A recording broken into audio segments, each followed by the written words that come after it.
Donc voilà, on a déjà bien échangé tout au long de cette soirée, et pour le coup, toutes ces questions autour du lien, autour des clichés, des représentations, des stéréotypes, le fait d'aller vers l'autre, ça nous amène donc maintenant à parler de cette question des personnes en situation de migration, qui nous intéresse d'autant plus dans le cadre du festival Migrants Scène.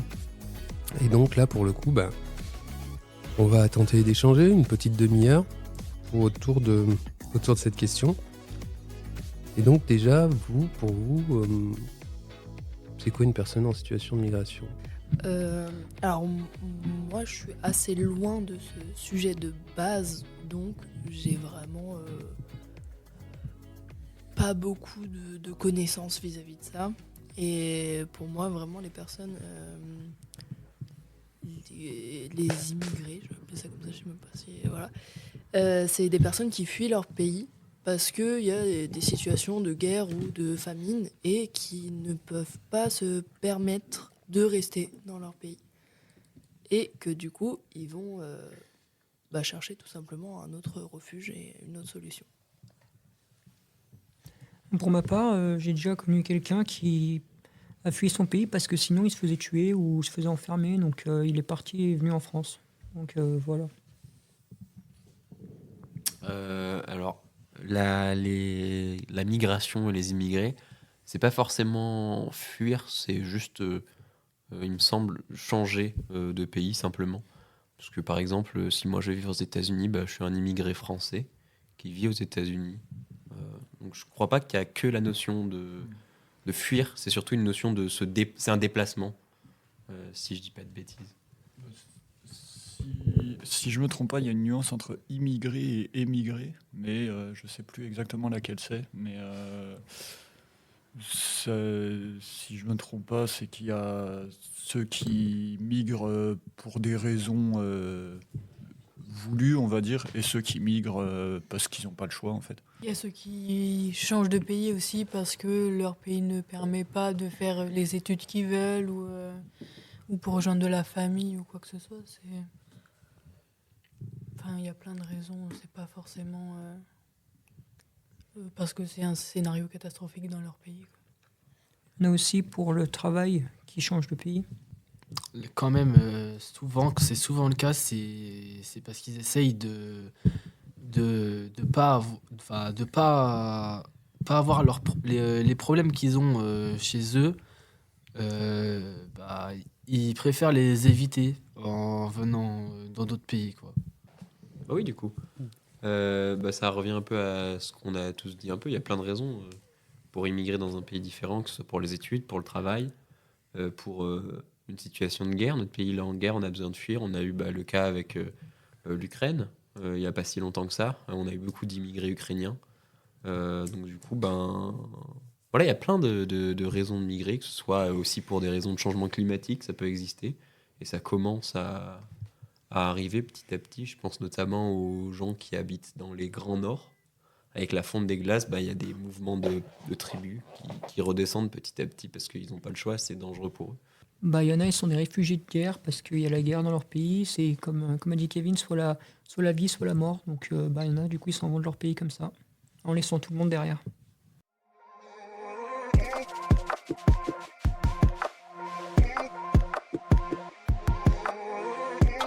D'accord, et toi Clément, du coup, qui nous disait que tu avais un ami, ou en tout cas que tu connaissais quelqu'un qui avait été dans ces situations, est-ce que tu peux nous dire comment tu as l'impression qu'il l'a vécu ? Je sais pas si tu as pu échanger de manière... Pas plus que ça, mais je sais juste que s'il retournait dans son pays, il se faisait tuer. Donc voilà. Donc c'était soit il restait en France, il essayait d'avoir le droit pour rester en France, et sinon il retournait dans son pays, il se faisait expulser et puis il mourait. C'était un peu compliqué. Il me disait que son pays le manque, mais qu'il préférait rester en France parce que, comme il l'a dit, sinon il retourne chez lui et puis il meurt. Et donc je pense que, comme on l'a déjà dit, son choix est vite fait, c'est rester en France pour vivre. Il était là, je pense, à contre-cœur, parce qu'il aimait bien quand même son pays. Techniquement, à partir du moment où notre vie est menacée, si on part, c'est pas par gaieté de cœur, je pense. Il y a beaucoup de pays qui sont... Alors, on utilise le contexte de la guerre, mais c'est pas forcément juste la guerre. Ça peut être juste des fois des des structures politiques, je vais dire. Si on est dans des pays qui sont en dictature ou des choses comme ça, ben, pareil, des fois, on n'a pas d'autre choix que de fuir pour échapper à ce système. Et, du coup, devoir tout recommencer à zéro, en fait, quasiment. Moi, je pense qu'il y a une nuance du coup à faire parce qu'au sein des immigrés, il y a plusieurs types. Du coup, tu as ceux qui choisissent d'immigrer et ceux qui choisissent pas. Est-ce que du coup, le terme réfugié, il n'est pas plus apte, plus apte parce que c'est plutôt des réfugiés. On accueille des gens qui choisissent pas spécialement. Tandis qu'un immigré, si moi je décide pour le travail ou par conviction d'aller vivre dans des pays nordiques ou en Suisse, je suis pas vraiment réfugié en fait. J'y vais parce que c'est mon choix, j'ai envie d'y aller. Alors que du coup la nuance avec le réfugié, ce serait mon pays il est en guerre, je suis obligé de partir parce que sinon ma vie, ma famille est menacée. J'aurais nuancé ça, je pense, le terme. Quand on accueille des immigrés, des réfugiés, il faut avoir la capacité de le faire. Et ça, c'est pas tous les pays qui en sont capables et ils en sont pas tous capables à la même échelle. Ouais. Moi, ce que je voulais dire, c'est que nous, en France, le problème, c'est pas qu'on veut pas les accueillir, mais c'est qu'il faut pouvoir les accueillir. Par exemple, je sais pas. Par exemple, il y a 100 000 personnes qui arrivent. Ces 100 000 personnes, faut qu'on puisse. Une fois sur le territoire, faut qu'ils puissent vivre comme tout le monde, c'est-à-dire avoir un travail, un appartement, etc. Et ces personnes, elles sont pas du pays, donc on n'est pas obligé. Mais c'est vrai que c'est moralement, c'est pas sympa. Mais avant de vouloir aider les autres, je pense qu'il faudrait commencer par régler nos problèmes, nos propres inégalités. Parce que en France, il y a beaucoup de familles qui ont besoin d'aide. Alors, nous, on veut bien accueillir des gens, mais pour ça, il faudrait déjà commencer par régler nos propres problèmes. Je comprends ce que tu dis, mais en même temps, quand tu te retrouves face à des gens qui viennent parce que leur vie est menacée, comment tu vas leur dire non, désolé, nous, il faut qu'on s'occupe de nos problèmes parce qu'on a des gens dans la rue aussi. Nous aussi. Je comprends ce que tu veux dire et c'est normal. T'as plein de gens qui ont ce discours-là, mais en même temps, il y a des cas qu'on ne peut ignorer. Et sans parler forcément de la guerre, je pense par exemple, on a beaucoup d'immigrés qui viennent d'Afrique. Et en fait, ces gens-là, j'ai appris sur un reportage, en plus il n'y a pas si longtemps, que chez eux, t'avais des gens qui marchent avec, qui sont payés par les gens qui font venir les personnes d'immigration clandestine, donc qui sont payés de grosses sommes, qui vont voir des familles, des maisons, pour leur dire que en fait, en France, ils peuvent venir parce que là-bas, la vie, elle sera trop bien. Ils auront un logement, ils auront l'eau courante, et puis en plus, on va les payer et ils seront même pas obligés de travailler. Donc en fait, tu as des gens qui viennent pour cette qualité de vie-là qu'ils n'ont pas chez eux, parce que tu as des gens qui leur ont vendu du rêve. Et ces gens-là, comment tu peux les accueillir et ne pas les accepter, en fait? Parce que c'est facile de dire, oui, mais nous, on a des problèmes, il faut qu'on les règle. Mais c'est dur aussi de renvoyer des gens qui viennent, qui ont rien, qui viennent de chez eux, qui ont une tente, qui n'ont même pas l'eau courante, qui n'ont même pas l'électricité pour la plupart. Ils arrivent ici, ils découvrent que tu peux avoir un téléphone, qu'il y a la télé, que tu vois ce que je veux dire? Les gens, ils n'ont pas envie de partir. C'est dur. Je pense qu'il y a aussi un équilibre à trouver entre on peut pas tout leur donner, on peut pas rien leur donner. C'est un juste milieu à trouver pour que tout le monde y trouve son compte, qu'ils aient une qualité de vie plus décente que dans le pays qui fuit, et que à côté ça pénalise pas le pays accueillant. Dans ce cas-là, faudrait trouver des solutions pour les mettre dans la vie professionnelle, parce que en accueillant ces gens, mine de rien, bah, même s'ils n'ont pas tous ce qu'il faut, ça coûte de l'argent. Et comme j'ai dit avant, il y a des Français et des Françaises qui sont sur le territoire depuis depuis des générations de familles avant eux et qui peut-être en ont besoin aussi. Ça s'entend, je comprends. Notamment, moi qui viens d'une famille de la ferme, je veux dire, la misère, j'avais même pas de quoi m'habiller quand j'étais petit. Hein. Je prenais les vêtements de mes grands-frères, de mes arrière-grands-frères, enfin voilà. Et je veux dire, j'ai jamais eu de vêtements neufs parce que quand il y avait des trous, on les recousait. Le manque d'argent, j'ai connu, et pourtant j'ai 2 parents qui travaillent. Donc effectivement, je veux dire, ça fait chier de voir que tu as des gens qui en foutent pas une et qui ont plein d'aides et que toi tu es là, tu bosses, tu galères et tout. Mais en même temps, je pense qu'il faut faire la parité entre des gens qui font... parce que chez les immigrés, il n'y a pas que des gens qui viennent pour rien faire. Tu as des gens qui essayent réellement de s'insérer dans notre vie. De s'intégrer. Et il faut faire cette parité-là, c'est-à-dire qu'à un moment donné, c'est bien de donner les aides, comme dit Kevin, mais si les gens ils font pas d'efforts pour trouver de boulot, quoi, à un moment donné, c'est triste à dire, mais on peut pas cautionner ça. Je pense que c'est un équilibre qu'il y a à trouver, parce que ce que tu dis, c'est totalement pertinent. Il y a des familles françaises qui ont aussi besoin d'aide, mais en même temps, c'est humainement pas possible de laisser des gens mourir dans leur pays et de les renvoyer chez eux. Tu peux pas. Si les gens font l'effort parce qu'ils viennent ici et s'ils ont vraiment envie et qu'ils font l'effort, tu peux pas tout leur couper, quoi. En fait, il faut faire une parité, je pense, chez ces gens-là. Je pense qu'il faut laisser, entre guillemets, un temps d'adaptation au nouveau pays dans lequel ils arrivent. Et après, à eux de tracer, entre guillemets, leur vie de français, j'ai envie de dire. Dans le sens où, ensuite, c'est à eux de s'intégrer aux coutumes du pays et se trouver un emploi, etc., comme tu le dis. Après faut pas oublier aussi que en général, c'est des gens qui ont des parcours qui sont très compliqués. Quand ils quittent leur pays pour venir, par exemple en France, ils prennent pas un avion. Ça va être des traversées dangereuses, ça va être des trucs compliqués qui vont leur laisser des traumatismes, qui vont leur laisser qui vont dégrader leur santé, des choses comme ça. Donc forcément, au début, ils ont besoin d'être accueillis, entre guillemets, en bonne et due forme, on va dire. C'est-à-dire pour leur mettre un premier pied dans le pays. Et ensuite, je pense qu'il ne faut pas tout leur donner, loin de là. Au contraire, il faut plutôt les guider. Les guider sur comment faire, comment s'intégrer, comment se trouver un travail, comment ça se passe la vie dans le pays où ils arrivent, etc.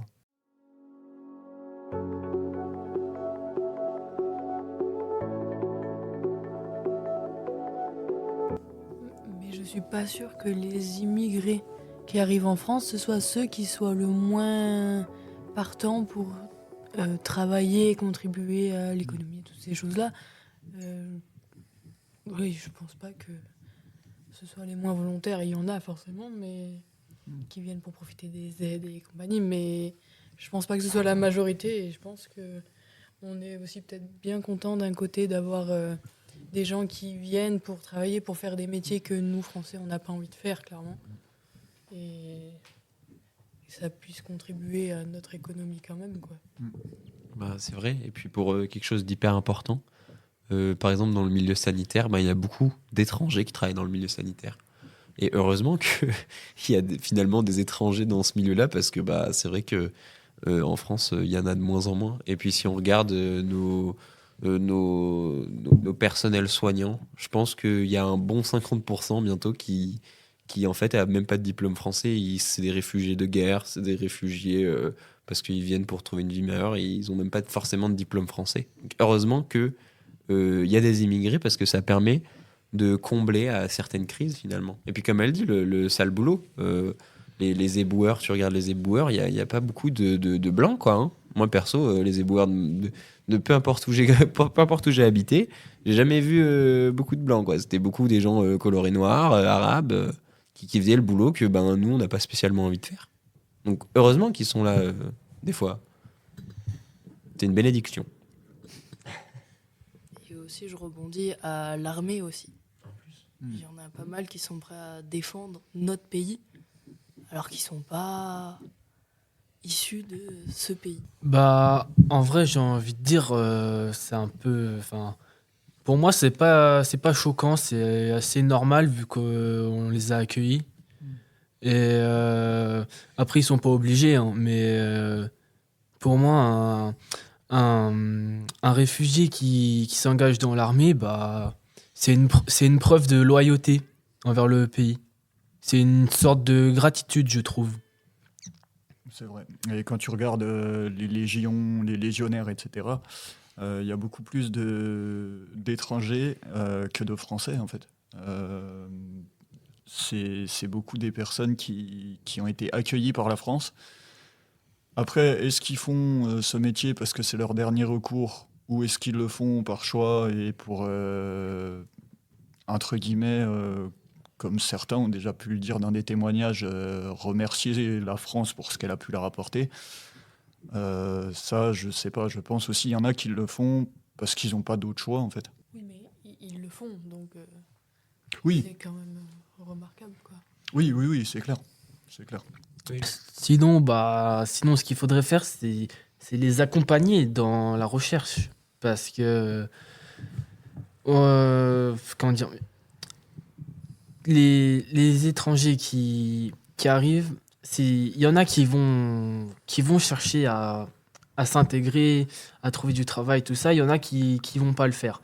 Mais ces gens qui vont pas le faire, dans ce cas-là, faut les accompagner, faut les aider à trouver. Parce que sinon, bah, ils vont juste vivre sans, bah, comment dire, Crochet de la société. voilà, accrocher de la société.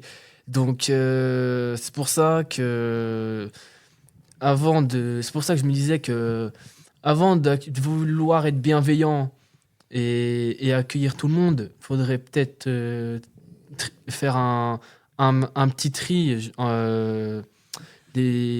faire rentrer que les personnes qui sont vraiment motivées, qui le mériteraient, quoi. Ah, mais ça, tu peux pas le savoir avant que la personne vienne déjà. C'est compliqué, t'imagines? Parce que je pense que n'importe qui vient en France, si on lui fait passer un entretien, il va dire bah ouais, bien sûr, je veux travailler, bien ouais, bien sûr. En fait, une fois qu'il a les aides et tout, bah s'il avait pas envie et qu'il a juste menti pour venir là, tu peux pas le juger. Et puis en plus, c'est marrant parce que on parle du nombre d'immigrés qui travaillent pas et qui perçoivent des aides.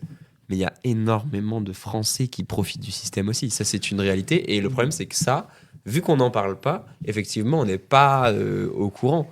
Mais ben, moi, pour le coup, je l'ai vu en plus dans ma famille, des gens qui bossaient pas et qui profitaient juste des aides. Et ça fout la rage parce que ben, moi, depuis que j'ai 16 ans, je bosse parce que ben, mes parents n'avaient pas les moyens. Donc, du coup, si je voulais avoir de l'argent de côté, j'allais bosser. Mais c'est une réalité, en fait. Il n'y a pas que les immigrés qui profitent du système. Il y a énormément de Français. Et tu parlais notamment des Français qu'il faut aider. Et ben, si on regarde les chômages, bah, y a beaucoup de gens qui sont au chômage et qui en fait profitent juste du système et qui vont continuer à le faire jusqu'à la fin de leur jour. Ils vont bosser 3 mois, ils auront le droit à 6 mois de chômage et puis ils vont faire ça tout le temps. Et comment tu fais pour dire bah, ces gens-là, ils ont plus le droit d'avoir des aides qu'un immigré qui vient pour bosser? Tu peux pas. Tu vois, c'est pas parce qu'il a la nationalité française qu'il mérite d'avoir toutes ces aides-là finalement.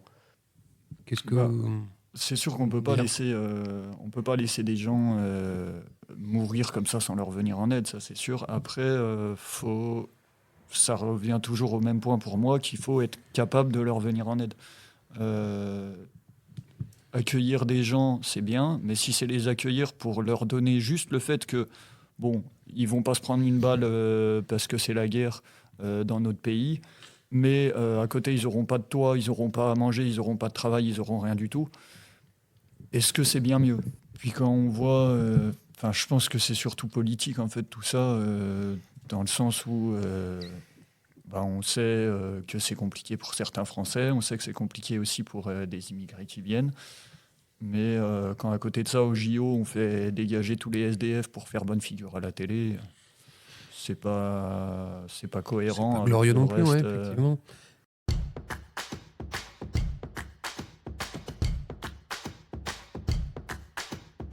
Du coup, si on prend un peu de recul et qu'on regarde un peu en arrière aussi l'histoire, hein, c'est peut-être même l'histoire passée, l'histoire actuelle, est-ce que ces personnes qui sont dans leur pays et qui vivent pas forcément de manière décente, est-ce que vous pensez que les pays dans lesquels aujourd'hui, vers lesquels ils migrent, est-ce que ces pays-là ont une responsabilité? Ça dépend de l'impact qu'on a eu sur leur pays. Et par exemple, ça dépend vraiment. C'est du cas par cas, ça c'est trop dur de dire est-ce qu'on a une responsabilité ou pas, parce que l'histoire du monde, elle est tellement grande. Et nous, c'est des choses qu'en plus, on n'a pas vécues. Qu'on parle de la guerre d'Algérie, qui est, je pense, un des phénomènes migratoires les plus proches. Puis en plus, c'est là où... Enfin, c'est une des dernières colonies françaises. Donc du coup, c'est un truc que j'ai même pas vécu moi. Je peux même pas dire, parce que moi, j'entends plusieurs discours dans ces cas-là. C'est, oui, les Algériens, ils viennent, ils migrent en France, et nous, on leur a construit des routes, on leur a construit des hôpitaux. Donc finalement, si je les écoute, on a eu plutôt un impact positif. C'est chez ces gens-là. Alors pourquoi ils fuient leur pays, pourquoi ils viennent chez nous Donc du coup, c'est du cas par cas, cette question, en fait. C'est très dur. Est-ce qu'on a une responsabilité? Oui et non. Je pense qu'on n'a pas une responsabilité dans la cause. On n'en a pas forcément une, mais dans la conséquence. C'est plus sur l'accueil migratoire qu'on va avoir une importance que dans les raisons de pourquoi ces personnes migrent. Moi, je voulais juste faire un dernier point. C'était sur les gens qui sont en France, mais qui se plaignent qu'ils étaient mieux chez eux. Bah, c'est pas pour être méchant, mais si t'étais mieux chez toi, pourquoi tu es venu en fait? Enfin, c'est. Quand j'entends ça, je trouve que c'est des gens un peu bêtes qui disent ça, qui juste en mode on vient parce qu'on n'a pas le choix, et après on se trouve pas bien. Bah, si t'étais pas bien, bah, autant rester chez toi. C'est un peu mon ressenti. Hein. Faut juste pas dire que ça te plaît pas alors que t'es là, t'es bien, t'es en vie et au lieu de mourir. Et puis finalement, les gens ils se plaignent. Je trouve ça un peu nul. Après, je pense que ceux qui se plaignent, c'est pas ceux qui sont venus par nécessité. Ceux qui se plaignent, souvent, ça peut être des enfants de parents réfugiés, immigrés. Parce que des vrais immigrés qui sont venus, pareil, pour des questions de vie ou de mort. Moi, j'ai travaillé avec une dame qui était femme de ménage, qui est venue d'Albanie parce que son mari était menacé de mort. Elle était bien contente d'être en France, et son mari, qui ça fait 3 ans qu'il essaie d'avoir des papiers pour travailler, même si sa condition de vie elle était plus compliquée parce qu'il part de chef d'entreprise à ici, il perçoit aucune aide, voilà. Il était bien content d'être en France, mais parce que lui, il avait une raison de venir, quoi. Et je pense que les gens qui ont des raisons de venir, ils sont bien contents finalement d'être en France, et que ceux qui se plaignent, c'est ceux qui n'ont pas de raison spécifique d'être là, quoi. Et la question, c'est enfin, quand je parlais de responsabilité, c'est aussi celle-ci, c'est de se dire, est-ce que nos usages ont du coup un impact et pour le coup une responsabilité sur des situations migratoires? Pour le coup, sur le sujet climatique, oui, je pense qu'on a tous une part de responsabilité là-dedans. Après, si nous, aujourd'hui, on n'a pas besoin de migrer à cause des réchauffements climatiques, si on n'a pas besoin de migrer, nous, c'est tout simplement parce qu'on n'est pas dans des paysages à risque, j'ai envie de dire. Alors que si tu habites sur des glaciers, ça va fondre. Nous, la Terre, elle risque pas vraiment de fondre. Donc on n'a pas ce problème-là, mais on en est pour autant responsable. Il y a aussi ceux qui sont près de la mer où ça commence à devenir compliqué. Il n'y a pas que ceux qui sont près des glaciers. La montée des eaux, ouais. Si je ne me trompe pas, il y a toute une côte des États-Unis qui prévoit que dans plusieurs dizaines d'années, qui va être engloutie sous la montée des eaux. Après, c'est une question compliquée parce que si on prend la situation actuelle, dans ce cas-là, l'Inde, ça devrait être la terre d'accueil du monde, en fait, vu tous les dégagements, les émissions de CO2 qu'ils font. Donc, en fait, on a été responsable, oui, mais en même temps, maintenant, si on regarde les traces de CO2, nous, il y a tellement d'avancées technologiques et juste d'avancées technologiques qui font que on arrive à réguler à notre échelle de pays, je veux dire, nos émissions, que on a eu un impact, mais on en a beaucoup moins que certains pays émergents, comme sinon la Chine et l'Inde, ce seraient 2 terres d'accueil de fou, quoi. Peut-être que ça devrait l'être, ouais, effectivement. Peut-être que ça devrait l'être, oui.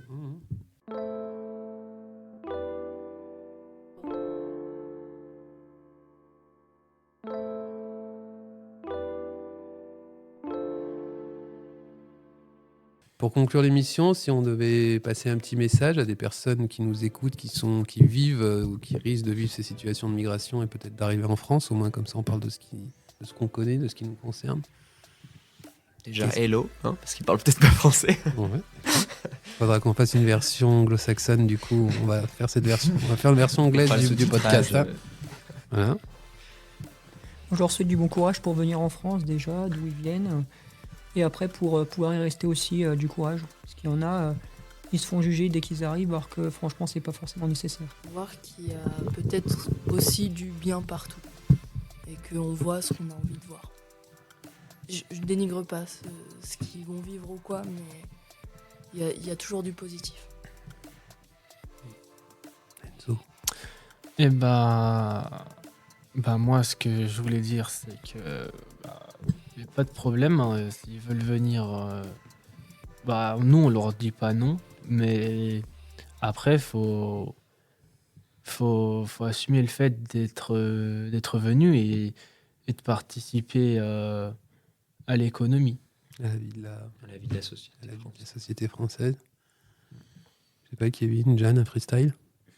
Non, toujours pas. Kevin, On va il a tenter. ramené la On guitare. aura je crois, dans tenté, la voiture. 10h moins quart, on tente quand même le coup du freestyle. On se dit, on sait jamais, après la Ice-Tea et le. On met la petite Après la prod, là, Ice-Tea et le c'est sirop de cool, grenadine, c'est ça. ouais. Bah, des fois, on aurait pu s'emballer, mais on aurait pu s'ambiancer. Mais non. Bon, bah écoutez, si vous êtes tous OK, on va se quitter sur ce sujet qui est pas simple, hein, l'air de rien. Mais qui, en tout cas, voilà, qui finit avec je dirais un message quand même d'invitation, d'espoir et quand même de solidarité. Donc écoutez, ces 3 podcasts qui sont donc comment créer du lien, les clichés, les stéréotypes et leurs conséquences et les personnes en situation de migration sont à retrouver sur l'espace numérique du centre social de l'AEL. Et on vous dit bonne soirée, à bientôt. On dit au revoir les loulous. Au revoir tout le monde. Bonne soirée.